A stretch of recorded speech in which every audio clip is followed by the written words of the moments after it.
ఒకప్పుడు సముద్రం నుంచి పుట్టిన శక్తివంతుడు జాలంధర. అతడు అసురులకు రాజుగా అపారమైన బలం కలిగి ఉంటాడు. అతని అసలైన శక్తి అతని భార్య అయిన వృందా వల్ల కలిగి ఉంటాడు.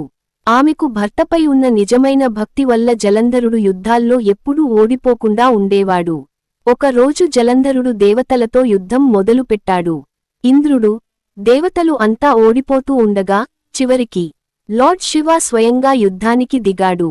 కాని ఆశ్చర్యం ఏమిటంటే శివుడికి కూడా జలంధరుడిని జయించడం కష్టమైంది. ఎందుకంటే వృంద పతివ్రత శక్తి అతన్ని కాపాడుతోంది.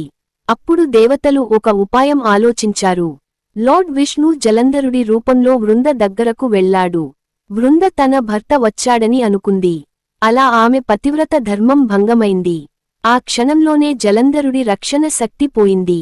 అప్పుడు శివుడు యుద్ధంలో అతన్ని సంహరించాడు. నిజం తెలిసిన వృంద చాలా బాధపడి విష్ణువును శపించింది. తర్వాత ఆమె తులసి మొక్కగా మారింది. అందుకే తులసిని పవిత్రంగా పూజిస్తారు.